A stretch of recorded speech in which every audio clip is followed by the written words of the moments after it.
Bonjour, je vous avais promis de faire un retour une fois que j'aurai fini, ce pack de NRG5.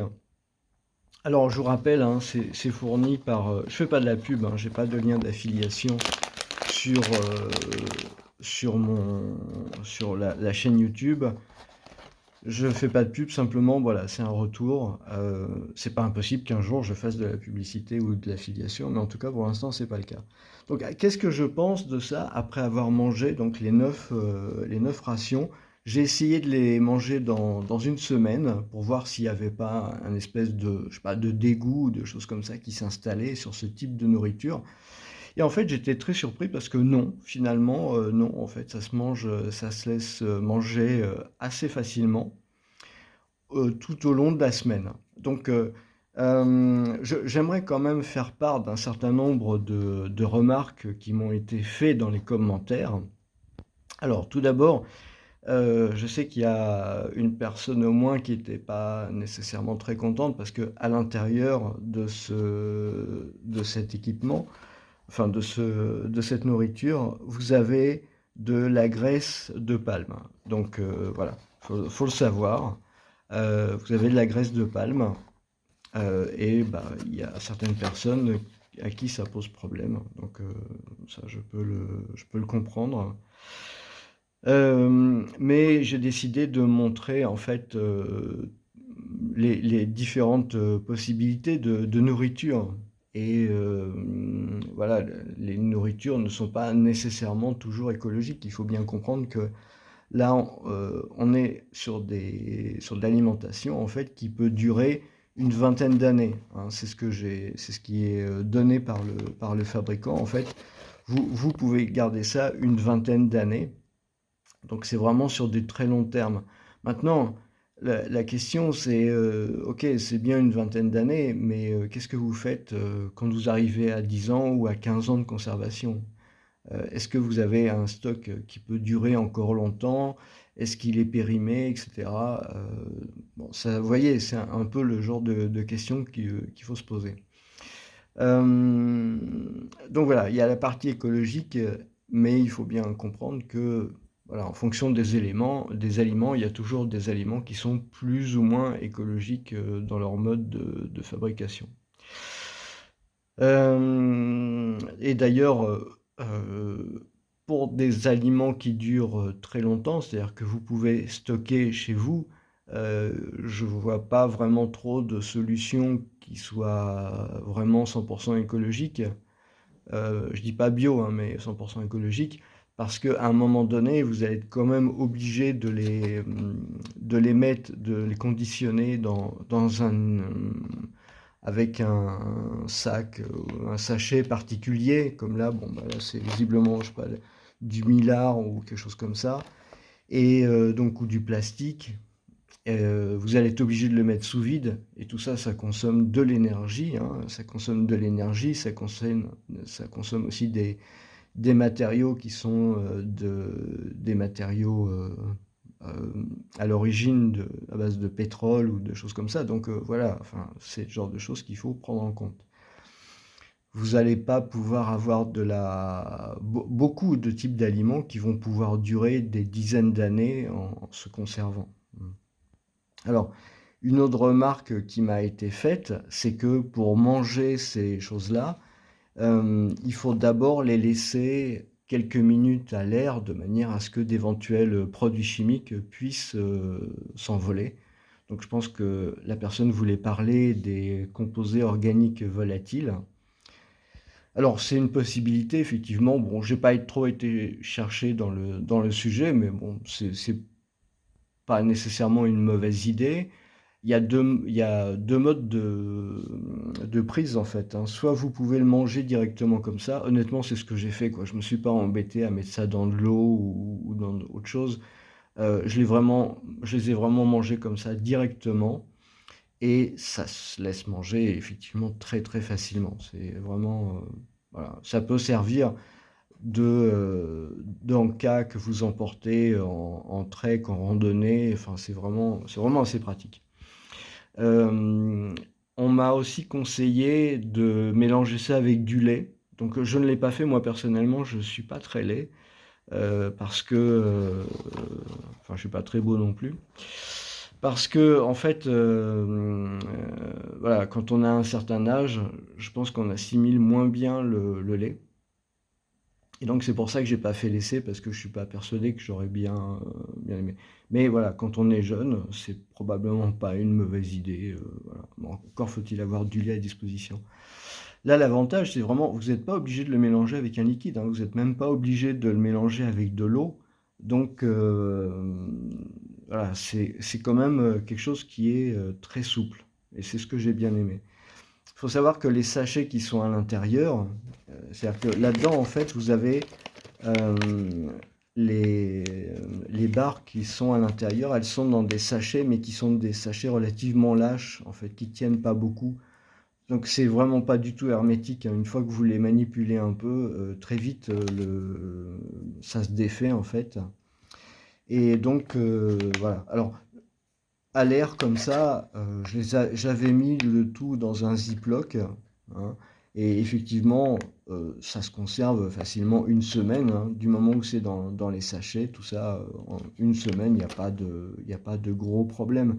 Alors, on est sous des latitudes tempérées, je sais pas ce que ça donnerait dans des pays très chauds, mais pour moi, ça me paraît vraiment une bonne solution. Euh, Qu'est-ce que je peux dire d'autre sur le sujet? Donc voilà. Maintenant, au niveau calorique, je suis pas persuadé. Alors, donc, ce qui est intéressant, à mon avis, l'argument principal de ce truc-là, c'est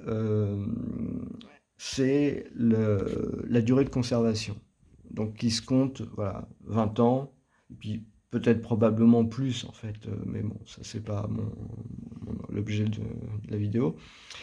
C'est vraiment son principal argument. Maintenant, voilà, il existe sans doute des aliments qui vont être peut-être aussi, ou voire plus énergétiques. Je pense par exemple à des choses comme le beurre de cacao, qui vont être aussi avec pas mal de protéines. Ça peut être aussi des choses intéressantes, mais c'est pas donné pour une conservation aussi longue, hein. Là, l'intérêt, c'est vraiment vous stockez ça quelque part, vous l'oubliez, et en cas de nécessité, eh ben, vous êtes capable de trouver ces alimentations. Ça peut faire partie d'un, d'un kit de survie que vous mettez en place quelque part, hein, je ne sais pas, dans un bateau, ça peut être voilà, dans un bunker, dans une cave ou un grenier. Vous oubliez ça là, et le jour où vous avez la nécessité, eh bien vous pouvez, ça peut être même mis dans une voiture en fait, hein. Le jour où vous avez la nécessité, vous pouvez à ce moment-là aller les chercher, et c'est intéressant. Donc voilà, vous pouvez, avec une ration comme ça, moi je pense que, alors c'est un avis personnel, hein, parce que on est là sur 500 grammes pour 2300 calories. C'est ce qui est indiqué. Donc moi je pense que en se restreignant un peu, on peut arriver, voilà, à faire tenir un truc comme ça pour 2 jours, hein. Alors, ce qu'il faut bien voir aussi, c'est que c'est quand même de la nourriture qui est, c'est, je vous recommande d'essayer. C'est assez friable, c'est très friable. C'est comme de la meringue en fait, hein. Ça a pas beaucoup de goût, mais c'est la même texture si vous voulez que de la meringue. Quand vous mordez dans de la meringue qui est un peu dure, c'est un peu le même type de chose. Donc ça veut dire que dans l'estomac, en fait, ce truc se transforme vraiment en poudre très fine dans le système digestif. Et je ne suis pas persuadé que une utilisation de ce truc-là sur le long terme, c'est une bonne chose. Enfin, voilà, j'en suis pas persuadé. Ça dépend de l'âge, ça dépend de la condition physique, mais à mon avis, c'est très nécessaire d'avoir, en même temps que cet outil, c'est d'avoir quelque chose qui va permettre de ramener de la fibre, par exemple. Je sais pas, par exemple, peut-être des trucs genre le psyllium qui peuvent se conserver très longtemps, ou d'autres types de choses qui se conservent aussi très longtemps et que vous allez stocker en même temps que ça.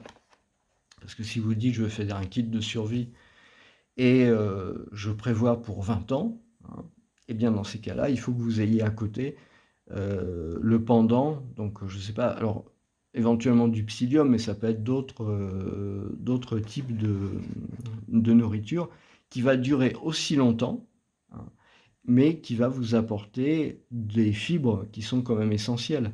Là, vraiment, le point là-dessus, c'est que, à mon avis, il faut vraiment manger autre chose. Ça veut dire, il faut vraiment, manger ça et puis, par exemple, rajouter des plantes, je sais pas, genre, par exemple, des pissenlits, voire éventuellement, ça peut même être des algues selon les situations. Mais je pense vraiment, même, les comment dire? Les glands des chênes et cetera, c'est à mon avis, assez indispensable de pouvoir, heu, envoyer au système digestif quelque chose de consistant. Parce que ça, c'est pas consistant du tout, hein. Je veux dire, une fois que vous l'avez mâché, ça se transforme vraiment en poudre très, très fine, en purée et cetera et le problème, c'est que quand vous êtes en situation d'urgence, a priori, vous êtes, en situation d'urgence pour longtemps. C'est-à-dire que vous êtes en situation d'urgence pour, quand vous en êtes arrivé là, c'est quelques jours, voire quelques semaines et quand vous êtes dans le quelques semaines, si vous nourrissez que de ça, à mon avis, c'est carrément problématique, hein. Je veux dire, 500 grammes, voilà, donc si vous en stockez, ça coûte à peu près aux alentours de 10 € les 500 grammes, hein. Donc ça vous fait, vous imaginez, en mode dégradé, ça vous fait à peu près 2 jours, hein. Moi je compte comme ça. Vous pouvez me mettre dans les commentaires si vous êtes pas d'accord évidemment. Mais, là 500 grammes, voilà 2 jours, 10 €. Si vous voulez, avoir de la réserve pour 1 mois, ça vous fait, 30 jours, ça fait 15 packs, comme ça fait 150 € pour 1 mois. Donc, voilà. Mais à mon avis, il faut vraiment envisager d'avoir autre chose. Même l'idéal, ça je ne sais pas combien de temps ça peut durer, hein, mais c'est d'avoir aussi des graines que vous pouvez faire germer. Par exemple, des graines de brocoli, des graines de luzerne, des graines, voilà, que vous pouvez faire germer. Il faut en prendre qui puissent durer assez longtemps parce que ça peut être quand même, avoir une durée de vie limitée.